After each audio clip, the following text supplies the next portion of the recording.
Assalamualaikum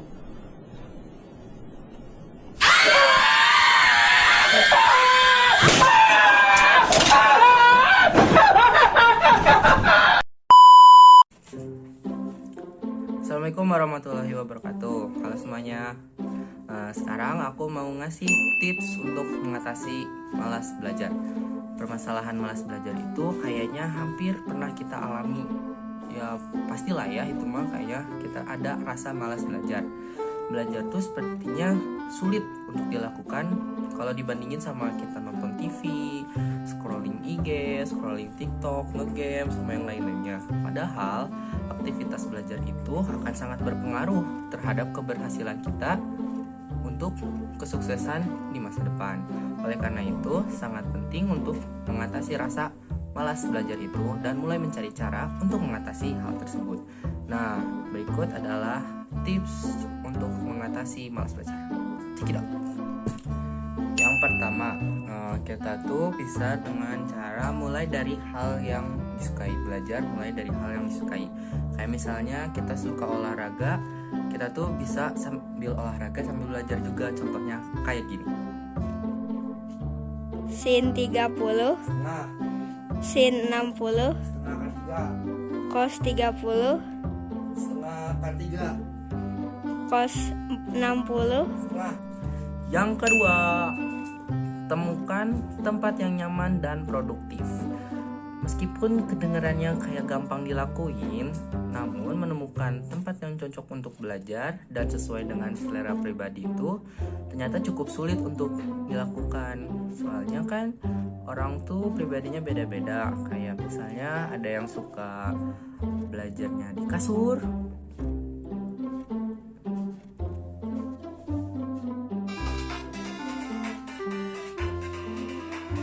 terus kadang ada yang suka belajar di meja makan, mungkin sambil makan sambil ngemil, atau mungkin ya kayak orang normal aja gitu suka belajar di meja belajar, ya udah punya gitu jadi dimanfaatin meja belajarnya gitu.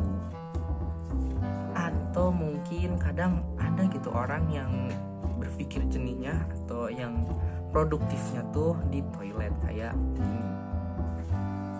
Paling ngapain? Pokoknya temuin tempat yang nyaman dan produktif. Kedengarannya gampang tapi cukup susah. Kayak dia yang buat nyaman tapi susah dicarinya. Yang ketiga, Yang ketiga, fokus pada satu subjek agar tidak malas belajar. Jangan pernah ngelakuin multitasking. Kalau lagi belajar tuh, misalnya kita multitasking tuh, kita nggak bakalan fokus gitu. Fokus kita kebagi ke lain hal, lain tugas. Kayak misalnya di hari itu ada tugas matematika, kimia, fisika. Terus ada catatan juga bahasa Indonesia sama yang lain-lainnya. Jadi kita di satu sisi kita nyatet, di satu sisi kita nugas, di satu sisinya lagi misalnya lagi ngetik bikin makalah juga gitu kan. Kita nggak bisa langsung ngerjain tiga-tiganya, harus satu-satu dulu gitu. Nah, cara ngatasinnya kita bikin kayak disusun kayak gini guys. Misalnya ini tugas bahasa Indonesia yang belum, terus ada tugas tambahan PPL belum, tugas PKWU belum, tugas agama belum. Nah, dibikin kayak gini. Yang keempat, sediakan waktu khusus agar tidak malas belajar. Nah, ini tuh kayak misalnya kita tuh jangan pernah buat banyak alasan gitu. Kalau misalnya udah waktunya belajar ya belajar, waktunya main ya main, waktunya istirahat gitu. Kita tuh harus bisa nyisihin sebagian waktu kita untuk belajar. Jadi kayak misalnya orang kadang waktu belajarnya tuh kadang ada yang waktu belajar malam, waktu belajar subuh, atau ada mungkin yang lebih gampang ingat itu waktu siang atau sore gitu. Kayak misalnya contohnya aku lebih gampang belajar malam atau nggak subuh, kalau siang tuh waktunya turu gitu. Pokoknya kita tuh harus nyisihin waktu. Kayak misalnya kita tuh lagi ada eskul atau ada kegiatan lain, tapi kita tuh pasti bisa luangin waktu buat dia. Yang punya dia komen. Yang kelima, kita tuh jangan lupa buat istirahat waktu pas lagi belajar. Nah, kayak misalnya tuh kita lagi serius nugas nih, lagi belajar, lagi nugas, lagi fokus banget pokoknya mah. Kita tuh harus bisa untuk ngasih jeda dulu. Jadi misalnya lagi belajar, kita jeda dulu bentar. Sekitar 10 atau 15 menit lah ya. 15 menit, 20 menit lah, paling lama tuh 20 menit. Kayak misalnya kita ngabarin ayang dulu gitu kan. Atau enggak ya scrolling IG, minum atau ke toilet dulu bentar lah, pokoknya istirahat aja dulu deh. Soalnya otak kita tuh perlu istirahat. Gitu guys, nih ada yang datang. Pokoknya jangan lupa buat istirahat waktu pas lagi fokus belajar. Soalnya otak nggak bisa dipakai-pakai terus-terusan dan manusia perlu istirahat. Yang keenam, babayo, yang keenam. Nah, yang keenam, jangan meletakkan smartphone berdekatan saat kita belajar atau dengan tempat belajar kita. Kenapa? Soalnya kayak misalnya kita lagi fokus belajar, terus tiba-tiba ada notif gitu kan dari ayang, asik. Pasti kita tuh fokusnya ngebalas chat dulu gitu, terus kayak lagi ngebales, mau belajar lagi, tapi malah keasikan gitu ngebalasnya gitu kan. Jadi pasti malah ngebalas terus, akhirnya lupa belajar gitu, lupa ngelanjutin tugasnya. Jadi udah jam berapa baru ingat, oh iya tugas belum beres gitu. Terus nanti malah nyalahin, berantem tuh, perang dunia lagi cuy. Real, ketik 1 untuk gak berantem. Tining, pokoknya ya tipsnya jangan meletakkan smartphone berdekatan saat kita belajar atau saat ya lagi belajar atau dengan berdekatan dengan tempat belajar gitu. Kenapa? Soalnya fokus kita tuh bisa hilang malah jadi ke smartphone kita gitu guys. Yang ketujuh, kita tuh harus kayak misalnya belajar dari kalau misalnya kayak ada pelajaran yang sulit, yang susah gitu buat nyerap kotaknya, kita tuh harus ngasih waktu yang lebih untuk ke pelajaran itu daripada kayak misalnya aku lebih gampang belajar matematika, misalnya belajar matematikanya cuma sejam tapi kayak belajar fisikanya 2 jam gitu.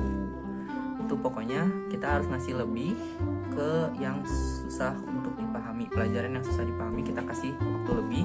Sedangkan kayak misalnya pelajaran yang paling gampang tuh kita kasih waktunya ya sedikit aja lah ya, sejam atau berapa menit gitu guys. Utamain yang susah dulu, utamain dia sih ya. Ini yang ke-8. Nah, yang ke-8 harusnya sih sebenarnya ini ada di urutan yang paling awal-awal gitu lah ya. Kita tuh harus nyusun tugas yang deadline-nya bentar lagi. Kayak misalnya deadline-nya yang bentar lagi itu agama. Kita tuh harus disusun dulu, misalnya kayak bikin kayak yang tadi udah ditunjukin, bikin kayak susunan gitu. Misalnya yang paling atas tuh yang deadline-nya sebentar lagi, kayak yang pertama tuh deadline-nya yang bentar lagi tuh agama, yang kedua misalnya matematika minat, yang ketiga fisika, yang keempat kimia.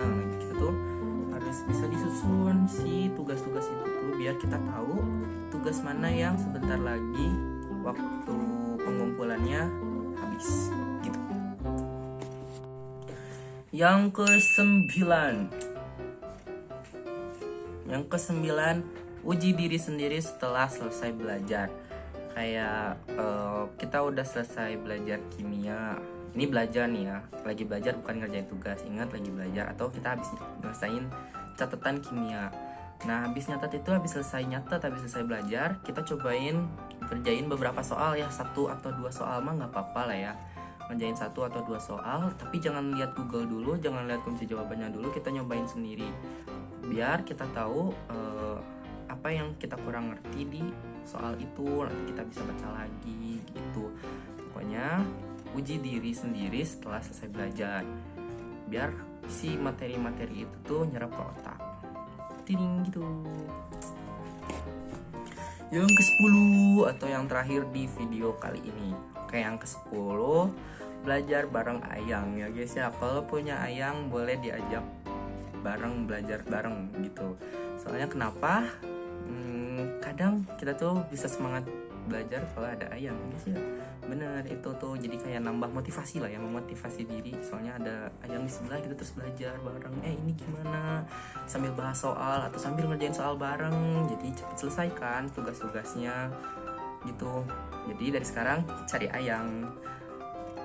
Ting. Mungkin segitu aja tips-tips untuk mengatasi belajar dari aku. Pokoknya ada 10 itu lah ya, kira-kira kayak gitu. Jadi semoga bermanfaat tips-tipsnya, bisa dilakuin juga. Selamat mencoba tips-tipsnya. Dadah. Terima kasih.